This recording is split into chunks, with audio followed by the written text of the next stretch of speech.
Hello everybody, welcome to a new series of Arthenex Plays Europa Universalis 4 with the new Dorado expansion. So we're going to be doing a random series. It's not going to be random in terms of the country that we pick. However, it is going to be random in that I have set the game to have a random nation setup, which means that there's not going to be any of the traditional nations, or at least they'll use the traditional nation names, but they're going to be in different places and different sizes and totally random. And the province tax and manpower are also going to be random, which is really going to change which provinces are good and which provinces are bad for the most part. Now there is an important exception to this, which I'll get to in a minute. And I've also set up random lucky nations, which means that whichever nations get rolled up to be the biggest are probably also going to be lucky, so they're going to be even more powerful than they normally are. So the exception to the random province values is that all of the trade centers and trade estuaries are the same in every game, regardless of that. So even though they might have different base taxes and manpowers, a province like Holland or London or Provence that have those, or Constantinople for that matter, that have those double trade value modifiers are still going to be really good. We also have another thing that's the same in every game, and that is the Holy Roman Empire is always in the same spot in every game that covers the same provinces. So there's going to be a Holy Roman Empire, and we're actually going to be part of it. So I'm going to go ahead and create a custom nation. And what I've decided to focus on in this game is trade, colonization, and diplomatic expansion. So we're going to be trying to become a superpower trade power. We're going to try and do as much colonizing as possible. Even though it's a random nation setup, all of the uncolonized land at the start of the game is still uncolonized. And we're also going to do a lot of diplomatic expansions as opposed to military expansions. So we're going to start off in the Holy Roman Empire. And since we're going to be so focused on trade, we're going to start off in Holland. Holland only has a base tax value of 4, but you can see it still has a 71 point cost because it is so valuable. So we're going to take Holland, and we're also going to take London, which has a base tax of 10, and it's worth 55 points. So already we've spent 126 out of our 200 points. And then we're just going to kind of take a look around and see if there's any other provinces that we can afford. Boy, all of those other English provinces are really expensive. I'd kind of like to take one other English province. But they're all so expensive points-wise. We'll see. I might not be able to. What about the Dutch provinces? That costs 4. That only costs 2. You can take that. That only costs 2. That costs 6. 16. That costs 4. Let's grab those 2 provinces, and we might have to give some provinces back. In fact, we probably will. But we probably will. But I'm happy with that for now. Alright, so we're going to call ourselves Arthenex.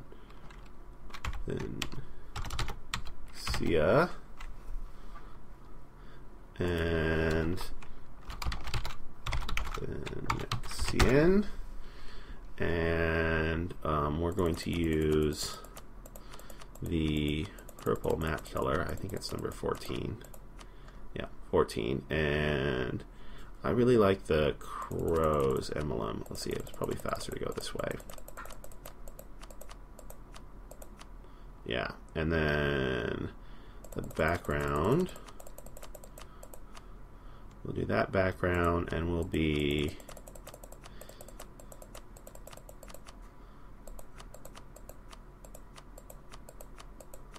purple and red.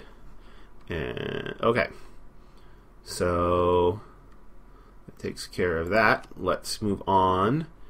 So government, we are going to do a noble republic. I like the fact that they can still get royal marriages. I like the fact that they're a republic, so we can get some points back by tanking the value of our starting monarch. And I really like the fact, I like the monthly autonomy change. I like that morale of armies. Tolerance of heretics I could take or leave. But then, yeah, so we're going to go for Noble Republic. I think it's good for expansion. We're going to call our ruler... see, he's going to kind of suck. Let's just call him George. And we're going to lower his values. And we're going to make him as young as possible, knowing that we can always vote him out if we don't like him. And then we're going to move on to ideas. So I really like starting with a diplomatic reputation bonus. That'll help our alliances. It'll help,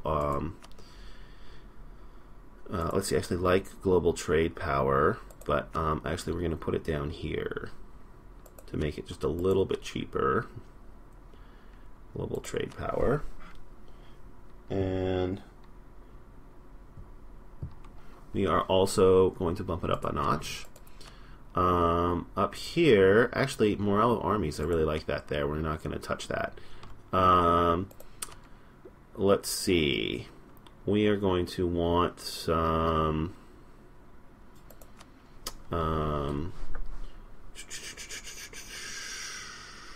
going to want some war exhaustion reduction. Let's see, do we want that here? Sure. Monthly war exhaustion reduction. I think it's in diplomatic. Yeah,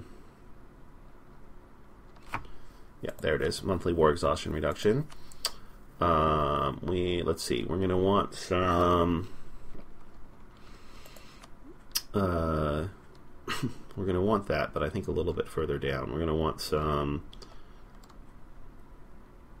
autonomy, monthly autonomy change.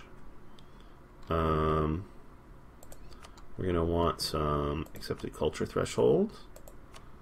We're going to want some missionary strength. Actually, let's just swap those.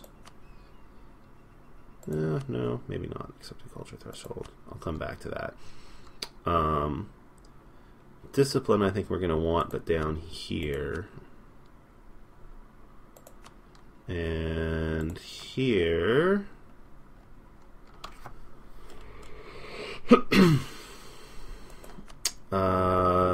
We're going to want, let's see. Well, what's the other thing I wanted?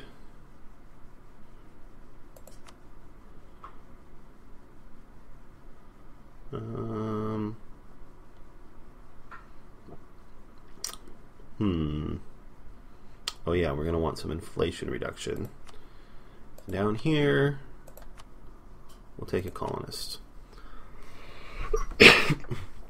All right, now notice we're a little bit over 50% diplomatic, but we're going to change that by bumping up discipline by 1 notch and bumping up accepted culture threshold by 2 notches. We're also going to bump up missionary strength by a notch. I think I'm happy with those ideas. Let's just figure out where exactly we want them. This is all fine. We won't need autonomy change right away, but I think accepted culture threshold is going to be too expensive if we move it up to here. What if we swap it with missionary strength? It's going to cost us 2 more points. I think that's worth it. Let's see. If we give up Friesland, that drops us down to 206. We're still just a little bit over budget.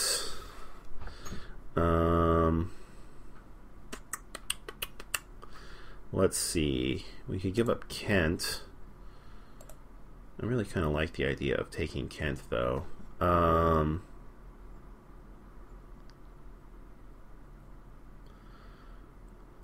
We can push some of these further down. What if we move accepted culture threshold here and missionary strength here.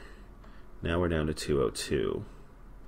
And we can give up that and be at 200. Yeah, that should still be fine. Do I want to... These are both level 1. Let's go ahead and take the inflation reduction before we take the autonomy change.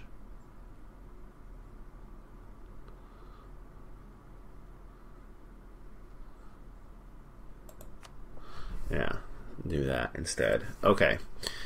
Alright, we're still at 200. So we've only got 4 provinces, but that's alright. I don't want to start off super powerful. We do have one really good tax manpower province in London. That at least has 2 manpower, which will be good. See, we could have 2 provinces instead of 1 if we got rid of this one and took these 2. We could have those 2. It's the same amount of manpower. It's the same amount of total base tax. It's just a little bit more territory. I kind of like that. Give us a little bit more depth. Yeah, I kind of like that. So we got 4-2 province here. So 2-2. That's a 3-3. I'm looking for manpower. That would be a good. That's only a 3-1. All right. So let's. We got 5 provinces, which is about the right number that I like to start with. And let's go ahead and start the game. I don't know why that's controlled by somebody else. Looks like it's controlled by rebels. It's kind of odd. Let's go ahead and start the game and see what our neighbors look like.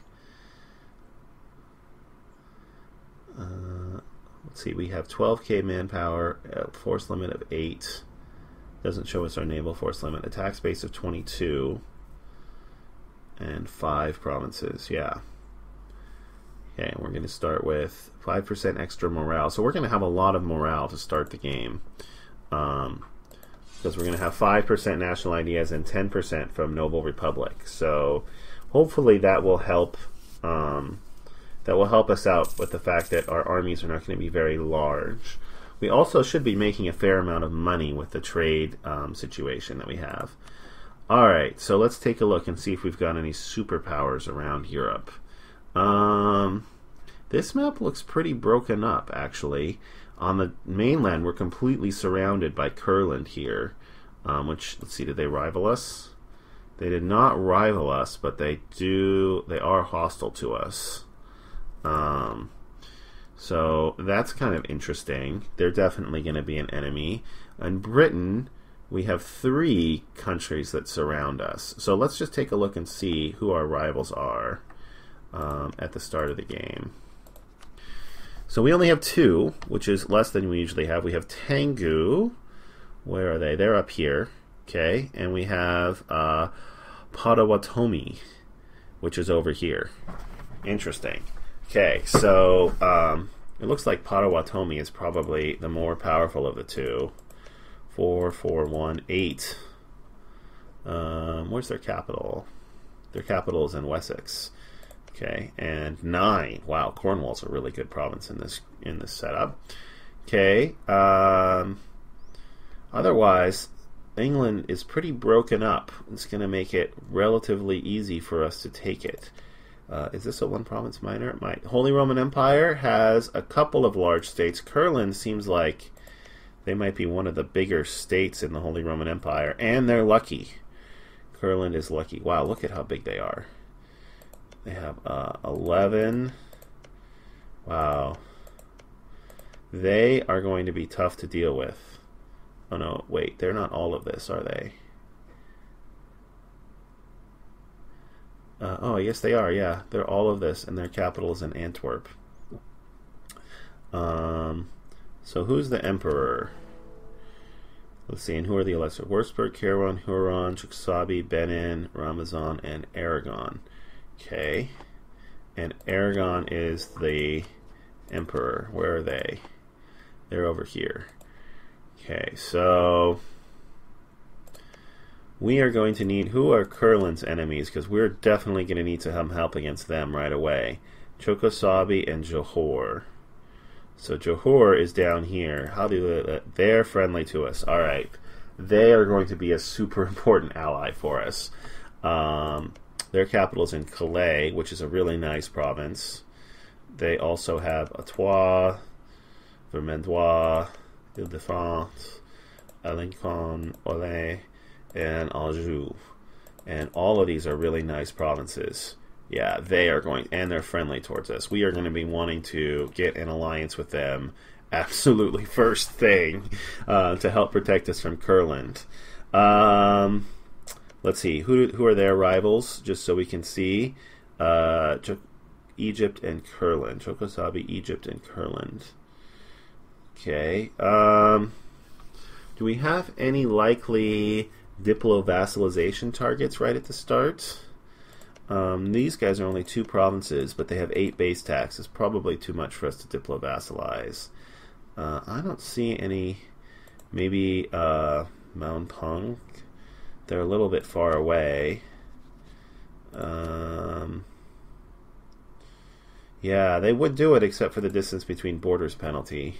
So maybe if we take some land from Potawatomi here, we might be able to do it. Let's see, and these guys are, yeah, they're just too big for right now. Oxfordshire is too big of a province. But we might want to consider force vassalizing them. In fact, 80, 32, 104, we might be able to force vassalize all of these people. Wow, Yorkshire is a huge province. We also have, let's see, these guys are English, Irish. Let's see, how does Ireland look? We got 6, 6, 4, 3, 1. Ireland's worth about the same as it is overall in the base game. How's Scotland looking? Oh, the Highlands is a 10 base tax province, and Western Isles is a 7. Scotland is probably a little bit more valuable than it is in the base game. Yeah, so let's see, who else are Kurland's enemies? So we got Johor, we also got Chokosabi. Where are they? Oh, they're right on the other side of them. So do they've rivaled Johor. So these 3 have all rivaled with each other. So it's kind of like I got to ally with one. So I'm definitely going to ally with Johor, which means I'm not going to be able to ally with these guys probably.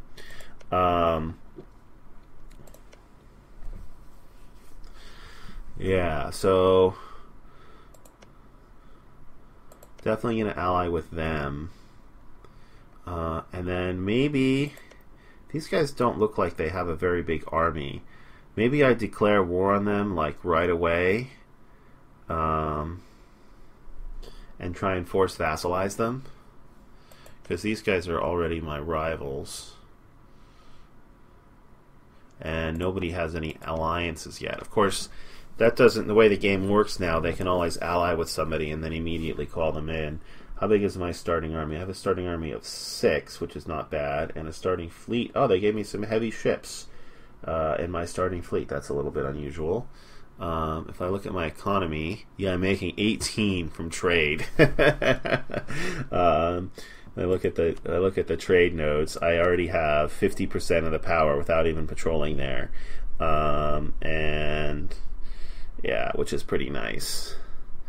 If I look at the surrounding, oh, I started with a merchant here, which is pretty good, and a merchant down here.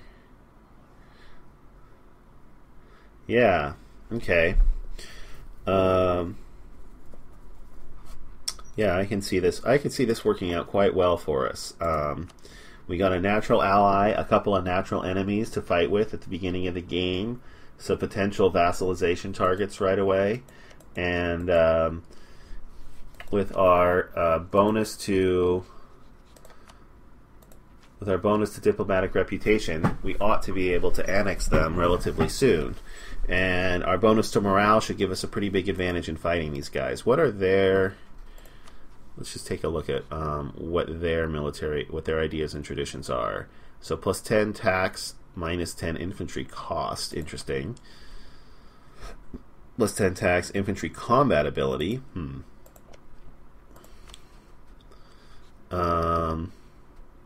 Stability cost modifier, advisor costs. What about these guys? These guys are going to be important. Yearly army tradition decay and plus 5% discipline. That is not good. That is not good at all. And they are, what kind of? They're a feudal monarchy. All right. Well, at least they're not a despotic monarchy. That would be really bad. What about these guys? These guys. Oh, these guys are also a noble republic. Consolidation for the republics. Awesome. That's cool. So, and what are their national ideas? Stability cost modifier and advisor cost. That kind of sucks. Yeah. Let's see. How close are they? Oh, yeah, they're a member of the Empire, which is going to make it harder to vassalize them.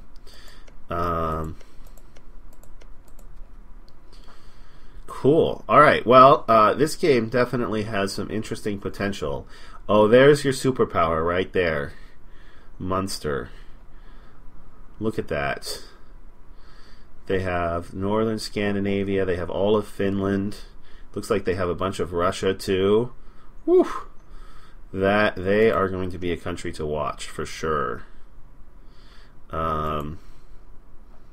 Absolutely. Let's see. Just check. Are any of these guys lucky? I ought to be able to see here. No. No. No. And I can't tell over here. I don't think there's another way for me to see which nations are lucky. Maybe I'll do some research on that in between episodes and see if I can figure it out. All right. Well, I know this has been a short episode, but I'm planning on posting this one and the first actual play episode, and I thought I would separate out the nation design and our first kind of look at the world. Oh, cool. Iceland has its own country. Our first kind of look at the world, unless they get... Oh, yeah, they have that too. Into its own episode, so you could just, if you were just interested in that, you could just check that out. Since this is the first episode of a new series, it's important that we get, if you enjoyed it, it's important to me, it's really helped me if you could like the video, and of course, if you want to see how this works out playing in a random world, go ahead and subscribe to the channel. In either case, though, I hope you all have a terrific day.